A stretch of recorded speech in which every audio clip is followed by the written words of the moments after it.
tour. I'm going to be in Seattle on August 2nd. Tonight, I am going to be in Springfield, Massachusetts. Woo! So come to that. Also, Seattle, please come to that show. I need to sell that show out because my dad's coming to that show. And if I don't sell it out, I will feel shame and embarrassment for the rest of my life. So please help me. Dun dun dun dun. Welcome back and breaking news. Hudson Williams update. Literally the second we started rolling, I was just like, I just got a push alert from Hudson Williams updates. And then I read it and I was like, oh, we should talk about this on the podcast. This is actually like pretty juicy. Perfect. This is juicy. I love it. I love it when God's listening. God's listening. God's like, they needed this. We were a little light on topics. We were a little light on topics this week. Okay. Hudson Williams declined an invitation to participate in Variety's Actors on Actors interview series, as did Connor Storrie and François Arnaud, based on reporting from Variety and their editor-in-chief. Wow. Yeah. And then Variety published kind of a dishy article about it. Wait, really? Yeah, like kind of. I'm gonna read some of this. Wait, Variety published an article about them declining? Yes, about them declining them. Wait, that's kind of unheard of. It's like a little bad taste. It's a little dishier than I would have expected. I don't know, maybe not. It's Variety. Variety is But still. It's a little weird. Okay, so sadly, the stars of Heated Rivalry turned down Actors on Actors, and here's why. Which I feel like this is them like projecting a little. There's no way that they were given an actual answer. This is like, in all the years I've produced Variety's Actors on Actors conversations, I've resisted the temptation to divulge how exactly the sausage gets made. When fans gripe on social media, for instance, about how our magazine didn't pair two obviously compatible actors together, I haven't taken to X to explain that we really tried, but one or both the actors turned down what seemed like an undeniable idea. Sometimes the reason the pairing didn't work out are scandalous. In other cases, they're more mundane, but spilling the tea, however satisfying for a moment, would only take attention away from the talented actors who actually do participate in our series. Of course, whatever the magic, this is tricky to produce. Booking it's like playing matchmaker. It's really hard, blah, blah, blah. Start a podcast. I don't want to hear the complaints. Yeah. So now I'm going to break my cardinal rule of Actors on Actors. Ooh. I'm going to talk about a few of the stars who got away. When the lineup for our installment of the episodes is announced on Monday, this will be June 1st, because we're filming, featuring some of the most talked about performers of this year on television, one incredibly important show will not be on the list. Sorry to disappoint, but we didn't include any of the actors from Heated Rivalry, and it was not for a lack of trying. I invited all three of the breakout actors from the groundbreaking series. I love how they just, like, first of all, they're leaving off Robbie. Yeah, GK. I was going to say, what about Kip? Yeah. That's weird. The extraordinary Connor Storrie, the charming Hudson Williams, and the magnetic François Arnaud. These actors, as millions of Heated Rivalry superfans know, simply need to show up at an event to create mass hysteria on social media, and they have the talent to back up their overnight stardom. They deserve to be in our portfolio alongside some of the biggest names in the business. And yet, they turned us down. I'm certain they would have accepted the invitation if not for one key fact. Heated Rivalry isn't eligible for this year's Emmys due to a rule technicality. Technically, so it's made by Crave, and so like because it's not an American production, they're not eligible for Emmys. Okay, so why still decline? Because they're not campaigning. They're not campaigning for it. What they're saying is like the show and its stars were submitted for consideration for the Emmys, and as a result, the actors are not campaigning right now.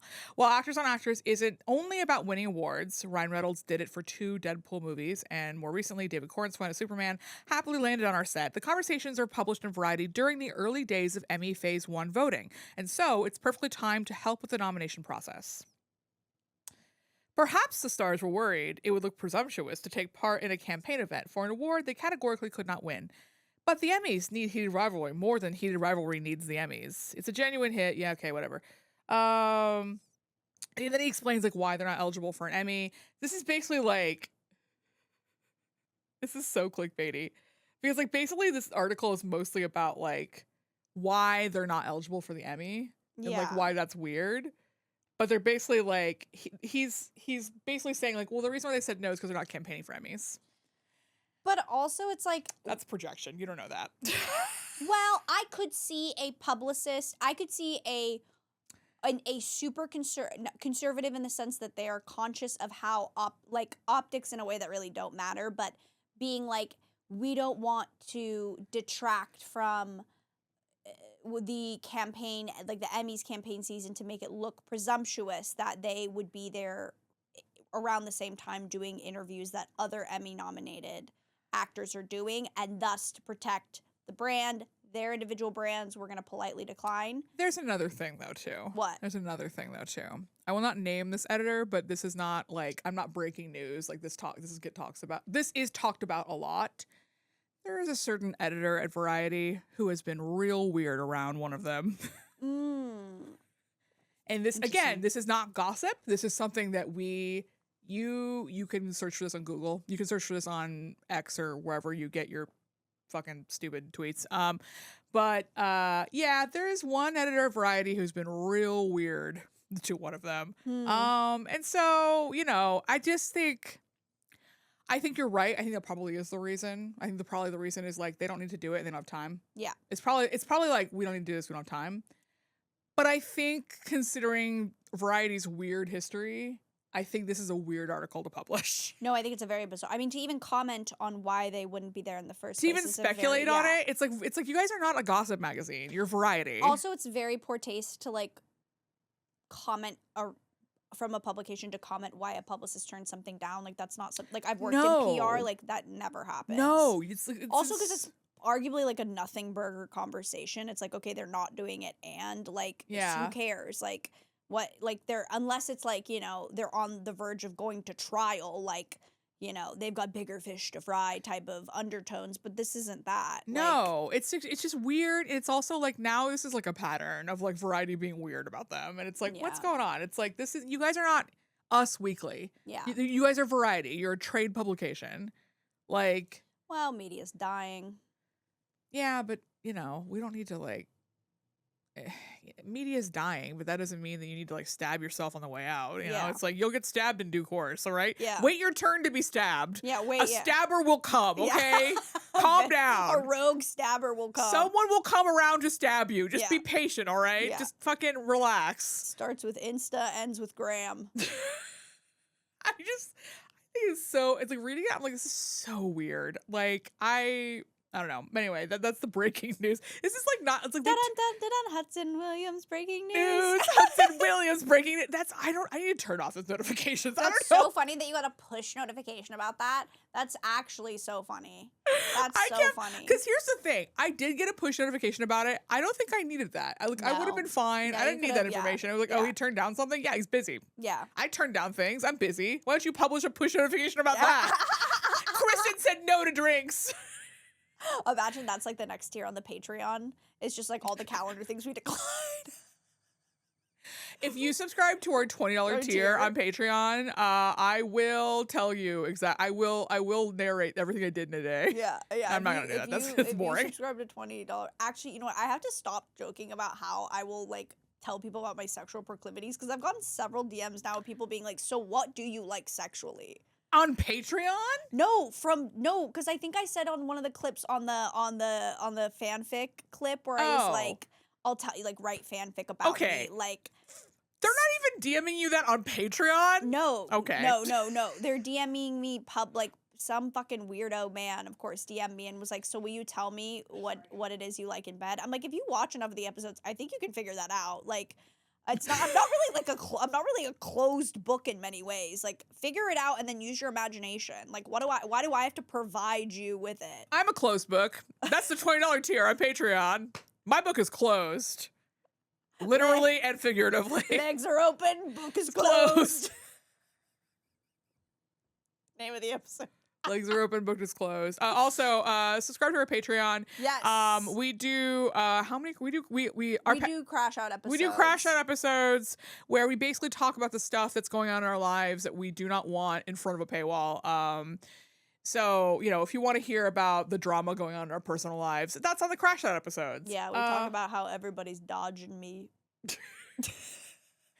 Everyone's dodging you except for the man in your DMs who's just like, tell me about your sex stuff. Yeah, tell me about your pussy. Tell me about your pussy.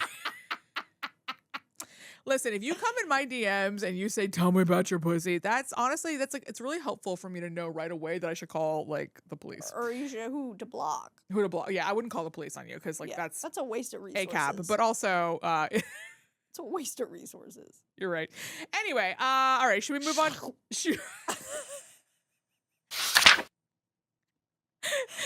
We talked about this in Patreon, but like we've started using because like that's a sound effect when we change topics, but we've started using that as shorthand for when we want to change topics in like a personal conversation. Where like someone will just be like, and it's just like, okay, you can just say, let's talk about something else. You don't need to do like a whole fucking like children's theater situation. I like our stim. Yeah. Anyway, okay, so okay, well actually, okay, there is one thing we need to click on. We do need to watch this first thing because like you kind of, I need you to see it. Okay, there is a guy who like does rescue, and also I posted this on Close Friends talking about it, and several people came out of the woodwork. Several people came out of the woodwork to be like, I used to know this guy. He sucks, and I'm like, I knew it. Right corner next to the caption. Okay. All right, here's Los Angeles for you. Why does every asshole look like this? I don't know, but we're watching it. So he's he's going to Skid Row to rescue dogs, but he's showing photos of people who are not consenting. And we're off to get there's another lady who's been like throwing her dogs on the ground and abusing them. So yeah, 5 minutes in. We're gonna talk about this as propaganda in a second. Holding us.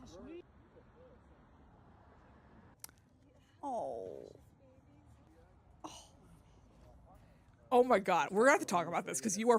This is. I'll give you $500 so your dog can fight in the ring. And tell me they're all just loving pet owners.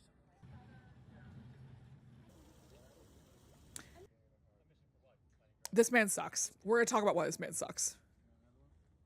I mean, they all look fed. I mean, they don't look like they're starving. Yeah, there's an explosion, guys. Showing tons of people who do not have these are not people who've consented to this, by the way. They're just kind of there.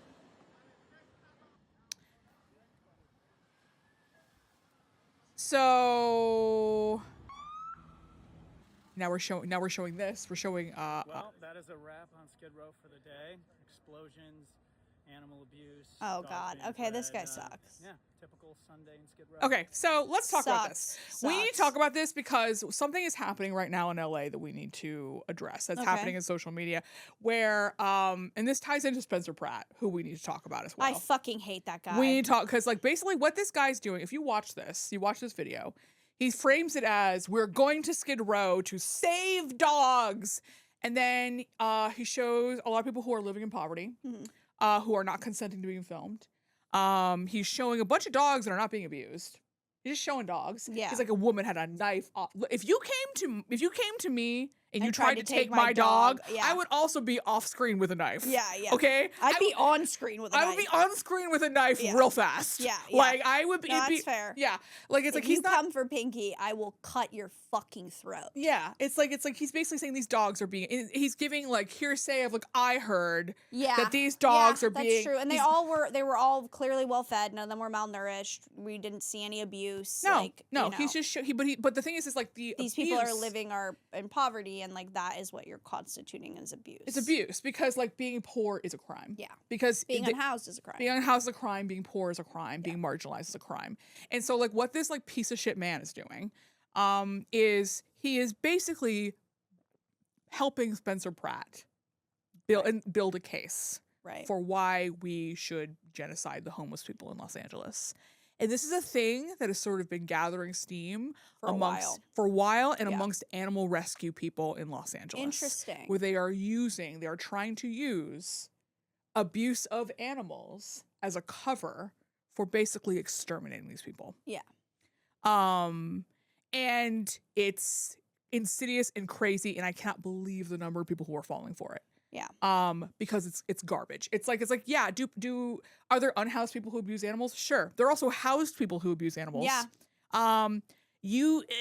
People abuse animals. Yeah. That's not really a category. It's like You know, Also, how about we help the people get them housing to house them and their animals? And I say this as someone in like so I live in downtown LA. Yeah. I live a block and a half from Skid Row. Yeah. This is my neighborhood. These are my neighbors. Yeah. You know, like, have I been approached by unhoused people that were like maybe felt a little dangerous before? Sure. Yeah. That does not categorize 99% of the people I've encountered. Yeah. I've lived down there for like 6 years. That also doesn't, like, being slightly afraid doesn't also constitute being able to eradicate somebody. No. I mean, No. those two are No. unequivocally No. not No. tied. And also like it's like, you know, it's Just because you're mildly you're mildly uncomfortable by the sight of homeless people in your neighborhood, or you're afraid for some reason, does not mean that these people don't have a right to live. It's like I have been hit by a homeless person before. Or well, I should say I have been hit by an unhoused person before. But I also What are you gonna be like? I was asking for it. No. I'm saying I'm a person who lives downtown. I'm a person where like these are my neighbors. I actually have been hit by an unhoused person before, and I am telling you that this person is trying to make propaganda to drum up support for genocide. I am telling you, as someone who lives in this neighborhood, that I think this is bullshit. Yeah. And like, you know, it's like that both Bree and I have been like attacked in our neighborhood. Bree was not attacked by unhoused people. She was attacked by a gang of hate criming teens. When was this? This was like a while ago. Like some teens surrounded her basically with brass knuckles. Oh my god. Yeah, like basically we're like for being trans. Holy shit. Yeah, outside our apartment. Holy shit. Like, yeah, it's like, you know, you can be threatened or attacked by anyone. Yeah. By anyone. And it's like, I don't think one time like being hit by an unhoused person who was probably going through something, one, I was not hurt. And two, I would not factor this in any way, shape, or form in my staunch belief that these people like deserve A, better, and B, like the basic dignity of not being exploited for content. Yeah. Like, period. The fact that this man does not even think that these people deserve that level of dignity, like, and the number, sorry, I'm like really pissed about this, but go ahead. No, I also just think too, like, this guy, Spencer Pratt, like, none of these people actually have solutions to solve this. No. Their solutions is to round them up and put them in jail, and that doesn't do anything. No.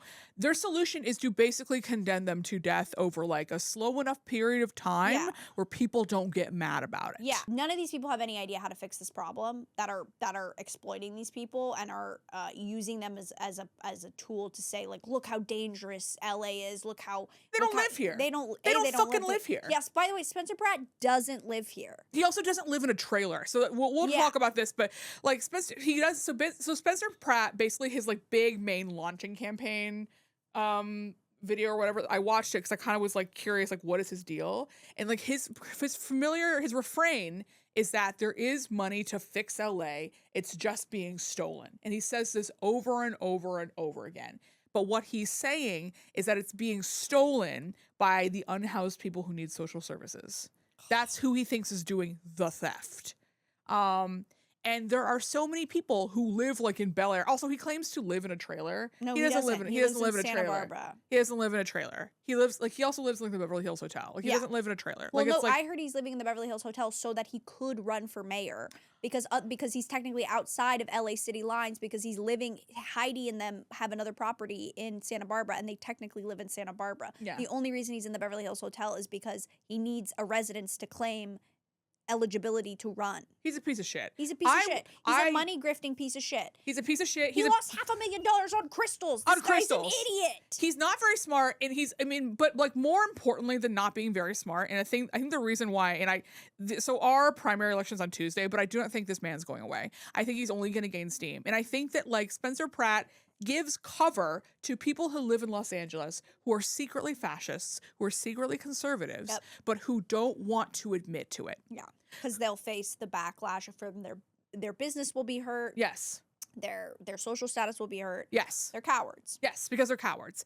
These are not people who have unhoused neighbors in like any degree of quantity. No. Like maybe they see an unhoused person every once in a while and they're like, poverty. And it's like as they're driving their Mercedes-Benz down Sunset. Exactly. Yeah, exactly. And it's just kind of like you need like there are structural reasons why unhoused people in Los Angeles are so concentrated in Skid Row. Yeah. It's because all the social services are concentrated in Skid Row. Yeah. Like it's like that's like that it's by design. And so Yeah. like then people go and they're like, why are there so many unhoused people here? Because that's where all the services are, dingbat. Because Yeah. that's where they were all relegated to. Yeah. Like, I don't, it's absolute nonsense. It's wildness. Like he like basically, like this video goes on and on where he talks about how like, you know how many people who are drug addicts are like every time a drug addict has an overdose, they have to send a fire truck and an ambulance and it eats up like that's part of his thesis that it's being stolen. It's being stolen by drug addicts, which is why I think it's so insidious. That first fucking guy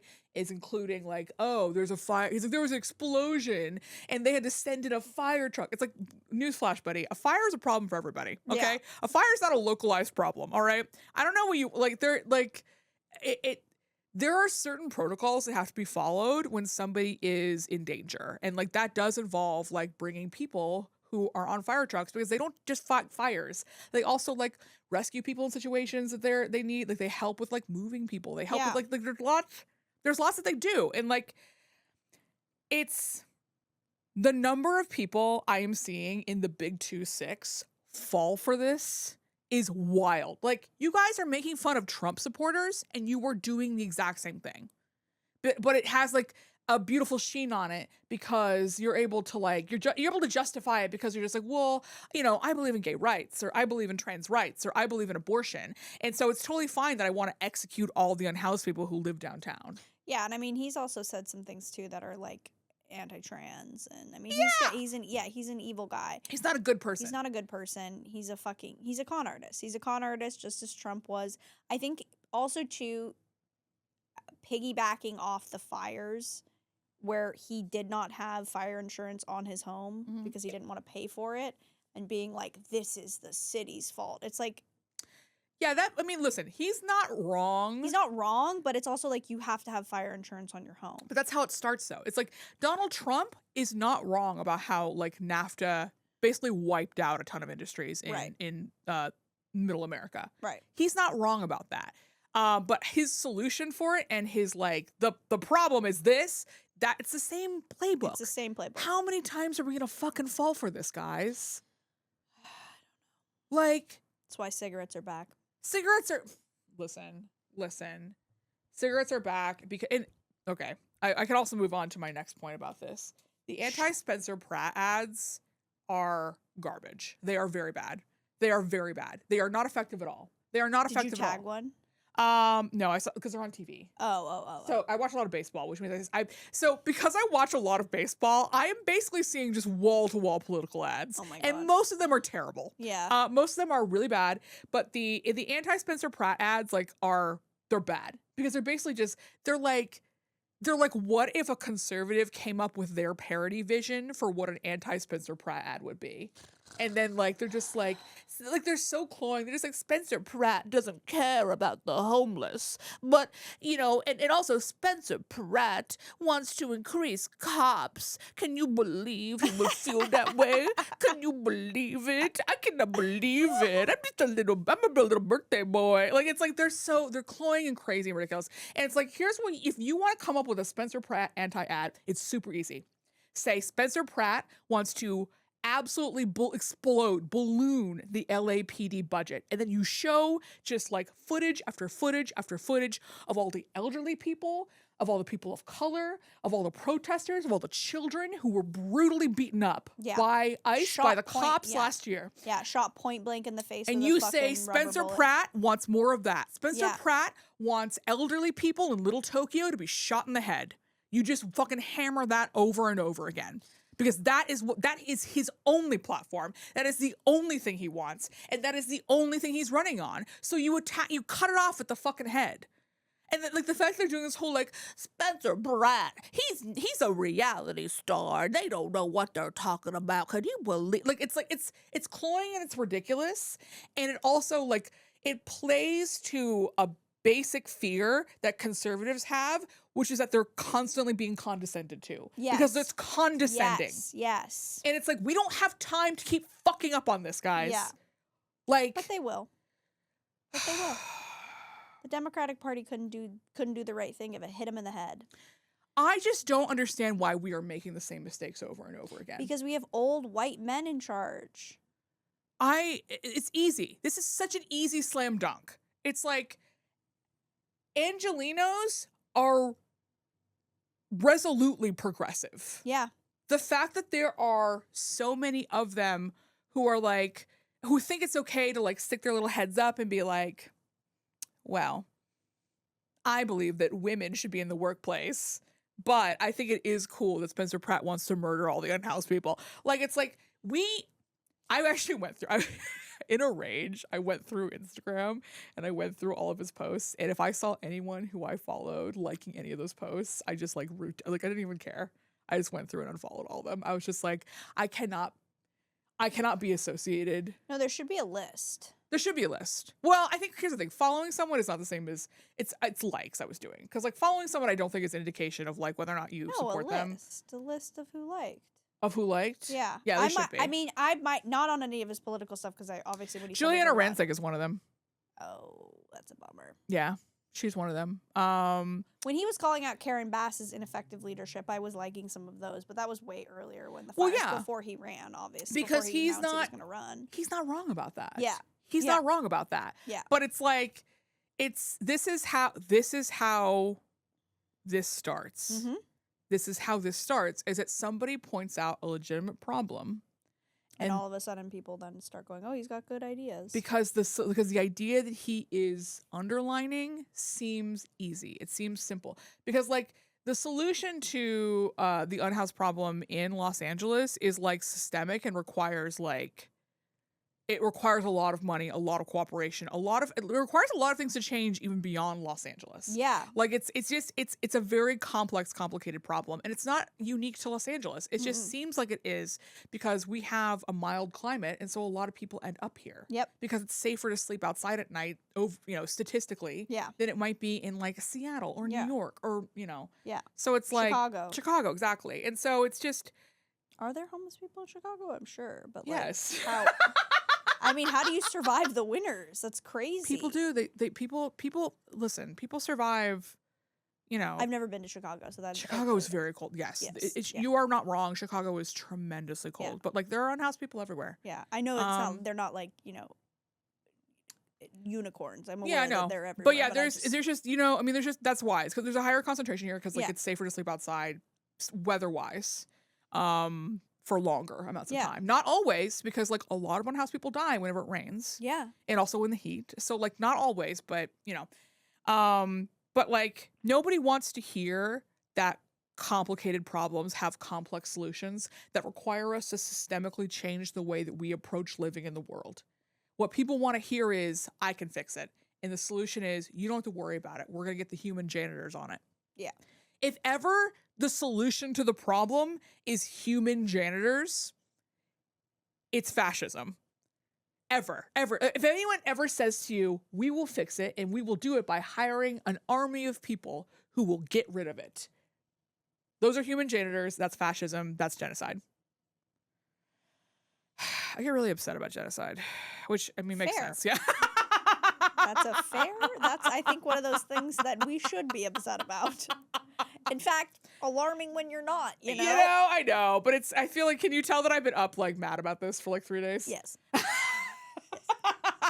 There's a certain look in your eye that you get where it's like, I've been thinking about this for multiple days. Yeah, there's a certain look in my eye I get when I know we're going to clip something of me being like, and another thing about this guy. Yeah, that's fair.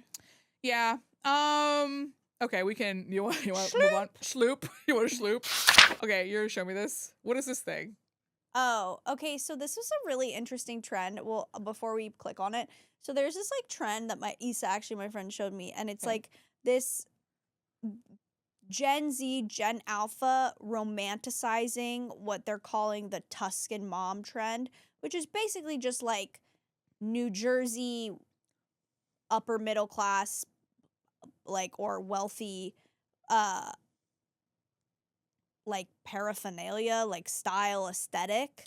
Oh, is this like about like the 90s Tuscan kitchen kind of? Yes. Okay. And it's and Oh, this yeah, I and, know what you're talking about. and this woman broke it down, and I just wanted to get your reaction on it and just see what your thoughts were. I mean, Okay. maybe you'll think she's a dumb bitch. I don't know, but I just was like, I mean, listen, you can be a dumb bitch and also Every aesthetic trend is about who girls want to be, but the Tuscan mom trend is about who they think they were supposed to be. Let's talk about why girls want to be Tuscan moms, what these sartorial shifts signify culturally, and what I would tell brands who are listening right now. For the uninitiated, Tuscan mom has been bubbling in culture since at least last year, but it has officially broken containment in the last couple of weeks. And unlike mob wife or coastal grandma, Tuscan mom isn't just a vibe that girls are trying on. Silly as the whole trend seems, there is like some vulnerability to the Tuscan mom. Linguistically references the Tuscan home style that was very popular in the early 2000s. These were homes that upper middle class Americans were This is so buying smart. or building when the upper middle class still felt Yeah. attainable. Think terracotta floors, suburbia, wrought iron, fake grapes for some reason, warm neutrals that felt like someone actually lived there. Our house looked like Wealthy, this. upper Really? middle Yeah. class, yes, but Yeah. not obscenely. Financial ascension still had a ladder that you could actually see. The Tuscan home felt like a finish line that seemed reachable. Now, at one point, the general consensus might have been that Tuscan homes represented like a chuggy taste, and older generations certainly seem to think so. But Gen Z women are yearning for it. They find comfort in it. They want to live in it. So the question is, why? I think that's where the mom of Tuscan mom comes in. Tuscan mom is not a real woman. The Tuscan mom is a composite of a life that was quietly promised to young women and then revoked without any formal announcement. She's hot, but not in an iPhone face way. She's hot in a way that still feels human. She has money, but not in the kind of way that requires a whole personality behind that wealth. It is certainly not quiet. I already lush have and thoughts on simply this. Buy lunch at Panera every day with the other Tuscan moms. She buys candles at Bath and Body Works without irony. But yes, Tuscan mom might be a little bit tacky, but she absolutely does not care because the internet jury did not exist yet, and the ick was not a form of social currency. Tuscan mom could have kids without risking financial ruin. Her husband may not have been perfect, but at least he wasn't hype maxing in the manosphere. Tuscan mom's life wasn't optimized, it was simply livable. So I think the superficial read of this trend is nostalgia. But in these social spaces around Tuscan mom, there is some of this like weird vulnerability to it. Like most culture today, I think it is a collective earnest sigh. Most of the girls obsessing over Tuscan mom aesthetic were children in 2004. Simply don't remember that life. They might have been just close enough to see it or could still revisit it through their mothers. And from where they're standing, it now looks like a door that shut just before they got there. And now all they can do is long for it, ironically. And I think that's what separates Tuscan mom from every hyper-specific trend on the aesthetic hamster wheel. Mob wife was a fantasy. Coastal grandma was a fantasy. Those trends were about performing a self. Tuscan mom is almost about mourning one. It's like they yearn for her possibility because at one point she felt possible to a lot of women and girls. It's why the part of this trend that feels so salient is the part of it that also feels so like ironic and weird, like the Panera, the Olive Garden, the polyester going out tops that are halter tops and in weird like animal prints, because all of that exists, but the aesthetics behind them we deem to be cringe. So it's not just the aspiration of Tuscan mom, also the ability to be tacky or cringe without judgment. Obviously, for the last 20 years, brands have been making their spaces more sleek and cold to signal a sense of premiumness. Tuscan mom is the market sending a clear reply. The girls are longing for this maximalist proto-Renaissance spaces that we used to mock. The brands who are paying attention aren't going to ask, how do we look more Tuscan mom? That is missing the entire point. The point is to ask, how can we make women feel like they have to stop performing? Cringe is a victimless crime, and Tuscan mom is the very essence of cringe. I have so many thoughts on this. okay, I have so many thoughts on this. Go. This is 100%. She's 100% right. She's 100% right, but I have more to add to this. Okay, because yay! Jesse chose something that wasn't a dumb bitch thing. no, of course it wasn't a dumb bitch thing. You choose things that aren't dumb bitch things all the time. You're constantly choosing things that aren't dumb bitch things. Remember how now I have a Magic Castle connection because of a non-dumb bitch thing you chose? That's true. I chose a good cock. It's a smart bitch thing. Yeah, this is Smart bitch thing. Okay, so here's the thing. I think what's interesting about this discussion is that like you're 29. Mhm. Okay, so do you turn 30 this year? Okay, when do you turn 30? I forget. 9/11. Oh my God, how did I forget this again? You'd think you'd never forget. How am I always forgetting that you were born on 9/11? I don't know, but you're born on King's Day, which I feel like should have helped you. I know. I just think it's like the one date I'm supposed to never forget as a millennial, and I'm constantly forgetting it. Look in the mirror, boo. It's not me. It's Al Qaeda. It's It's okay to. It's okay. It is. You're right. It is okay to. It's okay to with okay. you. It's okay to with you. Oh my god. What is your first? I can't. Every time I ask you that, I feel like you lose. It's like if you were a tree, you would lose like a ring. Every time I ask you that. Okay, so you're turning 30 this year. So, and I'm turning 42 in like 2 weeks. So like there is a not quite, but almost a generational difference between us. Yeah. In 2004, you were how old? I would say were you like 8, 9? Turned 5 in 2001. Okay, so you were 8. Yeah. So you were 8. Okay, so do you kind of remember this era? Oh yes, absolutely. Okay. These were the rich girls at my schools. Okay. Actually, just kidding. No, these were the like considered because I went to a private school during this time. So Yeah. these were like the upper middle class girls compared to because I went to a school with like crazy wealthy. So this era, I'm like in college during this era. So like I actually wasn't in America for like the 2 years of this time. And I think like for me it was very weird because like I left in like 2003, like height of post 9/11, and I got back in 2005 and it was very different here. Yeah. It was very different. And I would say Tuscan Mom, I think, is very much like a yearning for a pre 9/11 world. Yes. It's a yearning for because like I feel like have you heard like the theory of like the long 20th century? Mm-mm. Which is like the 20th century didn't really end until the beginning of World War II. Or sorry, World War One rather. Okay. I think in the same way, there's also the long 90s. I think the Yeah. 90s kind of started in 1989 and didn't end until 2001. Yes. Yes. And then I think like Tuscan Mom is a yearning for a pre 9/11 world. Yeah. Because I think that like yeah, it's also a yearning for like, you know, a time from before capitalism like entered its later stages. But it's And the all military industrial complex also took over the world. yeah, until, you know, when Forever Wars just kind Yeah. of became like because I think that like so much of what we hate about capitalism is because we are constantly funding Forever Wars. Yeah. And the Forever Wars mandate is obviously like was like the 14 words like not the 14 words. That's not what it is. It's it's that's not what it is. That's talking about a different thing. It's like 44 words. It's in like it's in the law, which is like basically saying that like you don't need congressional approval to declare war on something. You can just kind of do it. Yeah. It's like 44 words or something. I don't remember, but it's not 14 words. That's a different thing. We might have to cut that. So What was that? 14 words is a white supremacist thing. It's like the 14 words Well, are I mean, there's a little bit. it's like I don't know these I don't know. It's like we will Bad white shit. Amber's laughing because she knows what I'm talking about. It's like we will defend white people white like future for white children and also white I don't remember. Which I'm sure is the subtext of the 44 words. I mean, yes, it is. Yeah. It is. It absolutely is. That is yeah. We're keeping that. Yes, it is the subtext for that. But like because it's all white supremacy, but like Different strokes of colonialism. yes, it's all white supremacy. Yeah. It's all like, you know, the fact that George Bush helped kill 1 million Iraqis. Yeah. And now he's just in now he just Arizona paints. painting. Yeah. Now he just paints, you Horribly. know? He just hangs out and paint, you know, like just like a guy. He's just a guy, you know? And everyone is like, I wish we lived in the George Bush era. And I'm just like, do you? But I think that like that is to say, I don't yearn for this era because I think that like I don't know, when I think of this time, I don't think of these kitchens, even though these kitchens were popular, these looks were popular, stuff like that. I think of the fact that like there was a cohort of people from like 18 to 25 who all knew the Iraq war was disastrous and no one was listening to us. That is all I can think of when I think of 2003 to 2005. Yeah. I think about like, because that was also like the first time I went to like my first pro-Palestine rally, and boy, was everyone in my family mad at me about that.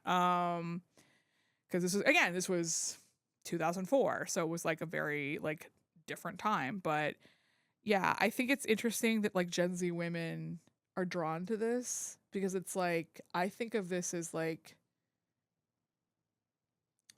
It's weird. It's very bizarre to me that you're not, because like what you actually are yearning for is the 90s, right? It's not really it's not really that time, because actually to that, like the mid 2000s, like that era, like you're actually watching the moment in which it irrevocably broke down. Yeah.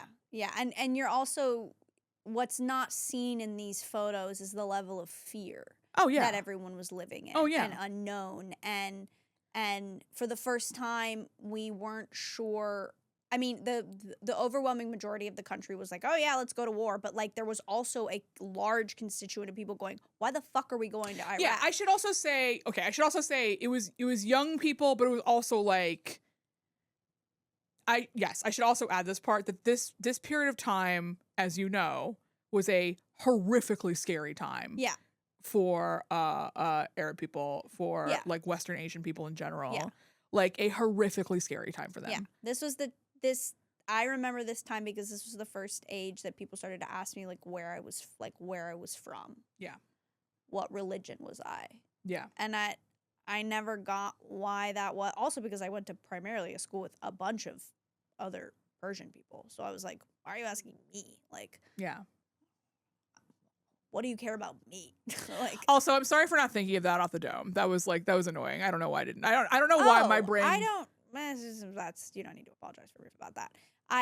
That's not real. But it's you're making OCD things up in your head right now. No, that's not real. No. A barely sentient child in private school that costs as much as a college tuition, getting asked a few times by other white kids, what are you? No, but like that is a thing, but like that's representative of like, I should have remembered from the top that it wasn't just like people in college. No, but I think over the overwhelming point is like Gen Z doesn't remember 9/11. No. So thus, the catalyst by which everything was changed in the following years to come, even up until now, they have no concept of. They do not remember. Most of them were not alive for it. It's very weird to watch people fetishize the literal like burning of Rome. Right. Like it's because you're not fetishizing the Roman Empire. No. You're fetishizing the beginning of the end. But they don't know that because they don't have you're not alongside Tuscan Mom. The towers aren't falling. Do you know what I mean? Like that's not true. included in the TikTok. Like, and because I do think this person's right. I do think that like what they're saying is correct and like is a correct analysis of it. I just think it's fascinating that like I think because it's not like I think being nostalgic for the 90s is one thing, because I think for a lot of people, for large swaths of privileged people, for white people, like in America, the 90s was a very stable time. Yeah. And I think being nostalgic for the 80s kind of makes sense, because for a lot of straight people, cocaine. I think the 80s, for a lot of privileged people, the 80s was fun as fuck. Yes, but like the 2000s, I feel like was very in disarray for lots of people for many different reasons. It was scary, it was fearful, but they don't have that context or that concept. But I think what's more prevalent to them, and it's something that I see a lot when I talk to some of the Gen Z, is this like that nihilism that's within them, where it's like, yeah, I'm never gonna own a home. Like, everything's gonna burn. Who cares? Like, I'm never going to reach whatever mountaintop of safety that we had been promised from the American dream. The idea of like to own a home and stuff. Like for Gen Z, that's gone. Yeah. And that Tuscan Mom represents the last iconography that looks like a world that they recognize. Yeah. Or yearn for, and they don't even understand why, because it's so far removed from their present, but they know that it existed at some point. Yes. That this domesticity, this safety, this life that their parents had, that their predecessors had, it was just on the cusp for them, existed. And look at these markers, look at these. It's fashion. So wild that they're nostalgic for the thing that's not even the peak of the thing. Right. That's not even the peak of the thing. Right. But the peak of the thing, no, you guys weren't alive for that. They weren't alive, and it's also like when they see it, they're just like, what is this? Yeah. It's like it's like looking at the first phone. That's like the brick that they were carrying around. They're like, what the fuck was that? That you're holding a landline out on the street? Like, what are you doing? That's what the peak to them looks like. Yeah. But that 2002, 2003 Tuscan era mom where they have the flip phones and they have this, it's a touch point that is harkens back to something that's somewhat recognizable to them. I have a theory, and it's that like we idealize the world that we lived in when we still believed in Santa. I think that's absolutely correct. I think that the world that we lived in when we still believed in Santa Yes. is in our mind the bench point by which we want to reach. Yep. That's why I really miss the 90s. Santa was gone the day the day the towers fell. I knew Santa was there. He was there. He was at Windows It on the was- World. yeah. Actually, Santa did it. Santa did do 9/11. That's very few people talk about this. Very few people talk Santa about this. did do 9/11. Yeah, and, wow. and honestly, like, it's so crazy he got away with it. 'Cause It's so like, crazy you know, he got away with it. And continues to fly over every Christmas. It's I know, right? crazy. You think Santa will be put on the no-fly list because he did 9/11. You thought those reindeers would face some consequences, but no. Well, I mean, you know, they were PETA just, looked the other way. we just ate them. That's true. Yum, yum. That's so stupid. But I mean, obviously, like, I don't think that applies to everyone. It obviously doesn't apply to like people who didn't grow up in like the Judeo or Yeah. not Judeo-Christian, but it obviously doesn't apply to people who grew up in like the Christian tradition. It obviously doesn't apply to people who grew up in like extreme poverty, or like extreme But I mental do illness. think like but I think we idealize the time where we still believed in fantasy, where Yeah, we still in believed in magic. magic and Yes. fairy tale. Yes. And whatever that marker is for you, Yeah. that's the time that you go back to. And it's funny that you say that because I have this distinct memory. Like that moment for me it had to be like 1999 or 2000, year Mhm. 2000. And there was this VHS that we would always put on, and it was like the Walt Disney, it was like a Walt Disney World musical adventure thing. Yeah. Where they basically just did like musical numbers at Walt Disney World. Yeah. They do that every year. Yeah. And Yeah. it was like on, and I saw they had like the really inappropriate like cultural braids in for the white kids, and like Ugh. they were in the Ugh. they were in the water, and it looked really warm, and I was Yeah. like, man, I want to go to Walt Disney World. And my dad's like, over my dead body would I ever go to Walt Disney World? We'll go to, we'll go somewhere nice, but I'm not taking you to that dump. But that was the moment that I was like, wow, like that's like going to Walt Disney World for vacation. Like that's the life I wanted. Yeah. No, it's true. It's when you still I believe in wanted to magic. be white trash. Yeah.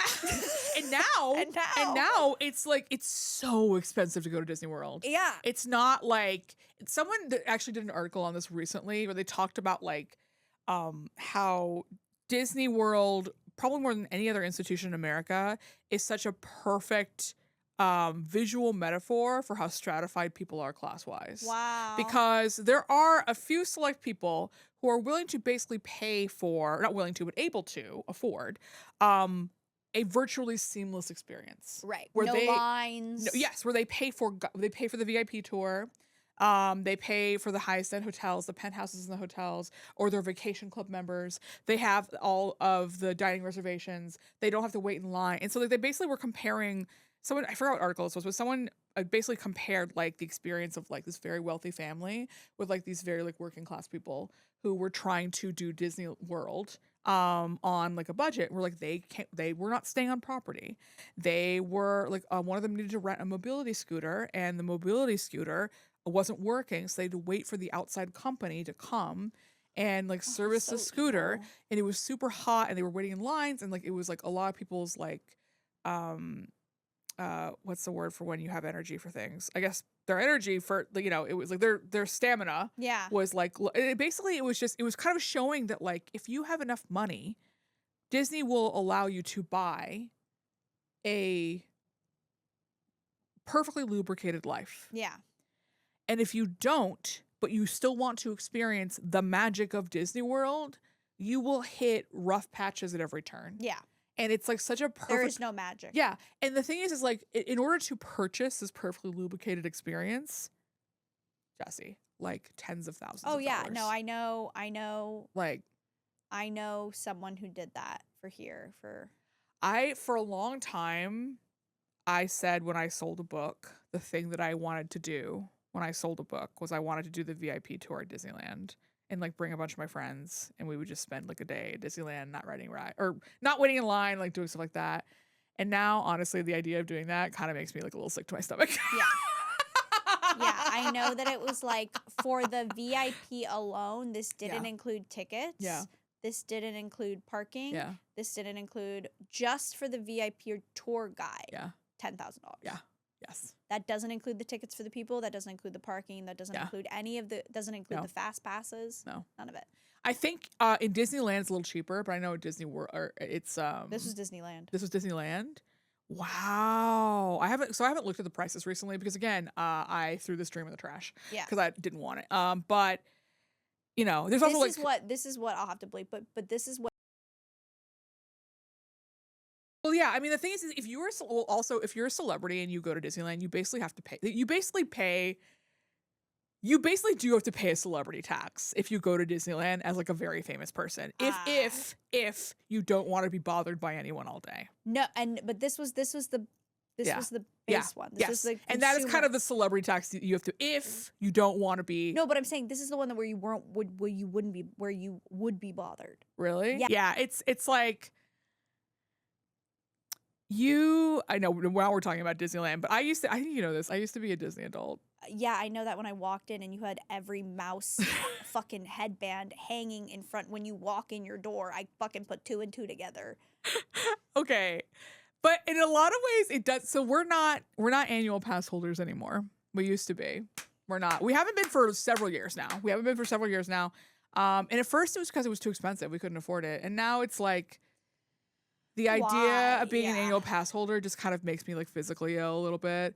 That's called growth. I know. And the thing is like I own all this Disney stuff. Yeah. I have so much Disney stuff. I have so many pairs of ears. I have so many t-shirts, so many dresses, so many fucking things of Disney ephemera. I got engaged at Disney World. Like my honeymoon was at the Disney parks. Like that's so funny. I know. But the thing is like it's weird looking at all this stuff now because it's like such a monument to a life that I don't live anymore and that I don't want anymore. And it's like what do you think that is?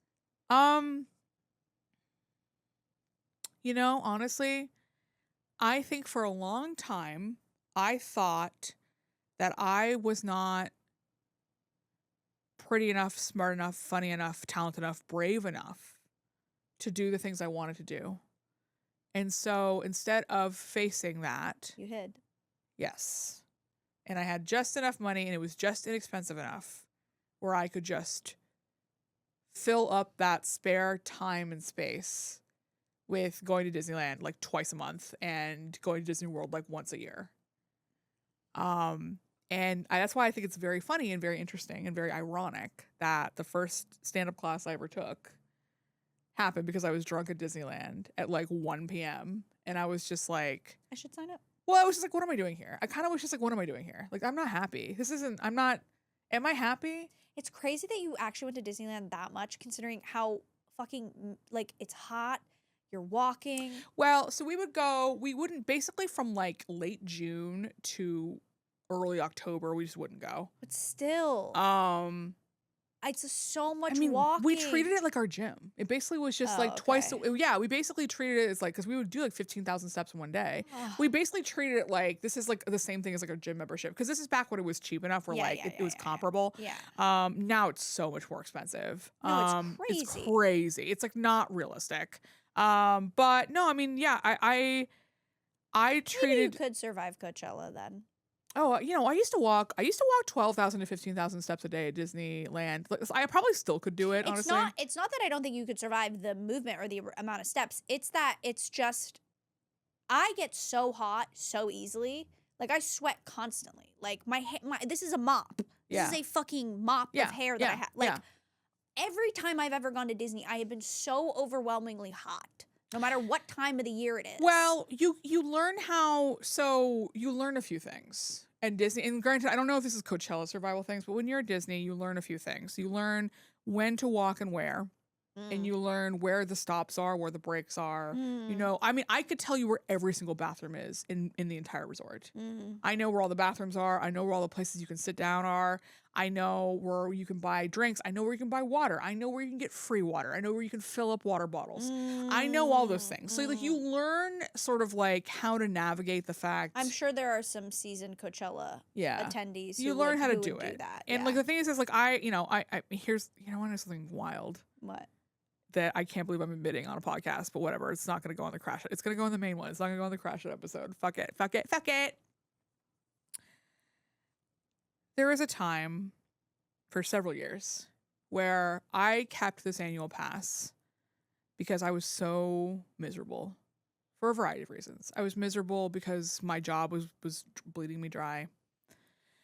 I was miserable because I was married to someone who wanted to come out as trans, but honestly was not brave enough to do it yet. And it was heartbreaking and stressful and hard to be around. I was just miserable because I wasn't living the life that I wanted to live. I was just miserable. And really, truly, the only joy I had in my life was not really going to the Disney parks. It was the fact that when I went to the Disney parks, I would get stopped every 3 minutes by somebody who wanted to take a picture with me. I don't think that that's embarrassing. It's a little embarrassing. I basically paid like a membership fee to get dopamine. I basically paid. I mean, that's what welcome to Raya, welcome to any dating app where you pay any fee. That was like what got me. That's basically what. And you then wanted to feel seen. And you know what was wild is that like after a while that stopped working. Like I would say like in 2021, it was like I didn't even want it anymore. It wasn't even, that's how like numbed I got to it. Is that it was just like, okay, something is deeply wrong with me. Something is not working. I don't think something's deeply wrong with you. I think something just wasn't something working. was deep. I mean, it's 5 years ago, so something was deeply wrong with me. Yeah, fair. We fixed it. It's fine. Yeah. Wow, we got way off. I think No, it's funny because like Amber earlier was just like, I feel like you guys will come up with something to talk about. Yeah, we did. This is true. We do. Every time I get nervous about it, I'm like, why do I get nervous about it? We've been doing this for long enough. I shouldn't. But yeah, I think, I don't know. As much as I've never been a Disney kid or anything like that, like I understand the desire to escape. And I think that's something that I've really been struggling with lately is the desire to escape. And that's something I struggled with. It's something I have struggled with my whole can I tell you something even more wild? I don't even like riding Space Mountain. I don't enjoy it. I've ridden it hundreds of times. I know every single bend in that track. It's not fun.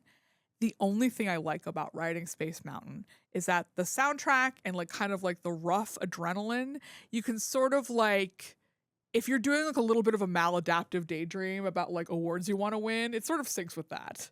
So it's like basically I was like doing like adrenaline ride assisted maladaptive daydreaming at Disneyland. Oh, interesting. Okay. Like that was how. Because it's like dun, na, na, na, na. Oh, that's funny. Yeah. Wait, that's so funny. Yeah. You're like, and now it's time for the Oscars. Yes. Like. Yes. And it was just like, why am I paying? Like, why? It was so... I could just go behind you and sing and shake you. You wanted at me! Yeah. Da, na, na, na, but na. I was doing like Disneyland themed maladaptive daydreaming. It was like, that's the, you know what's wild? I haven't been to the park in like 2 years. I haven't been in 2 years because it's just, I've ridden every ride there so many times. I squeezed every last drop of copium out of the Disney parks. Yeah. Until I couldn't do it anymore. And then it was like, I have to just change something. Ren Fair. Okay, I only go to Ren Fair like once a year, and that's like for Bree's birthday, which like she likes. It's Ren Fair is not the same thing, girl. But stand-up tour. I'm going to be in Seattle on August 2nd. I'm also tonight. I am going to be in Springfield, Massachusetts. Woo! So come to that. Also, Seattle, please come to that show. I need to sell that show out because my dad's coming to that show. And if I don't sell it out, I will feel shame and embarrassment for the rest of my life. So please help me. And you can subscribe to the Patreon. Click this link below. We have our live show on there. We have crash out episodes that are bonus episodes with stuff that we can't put on the public episode. See you next time. Bye.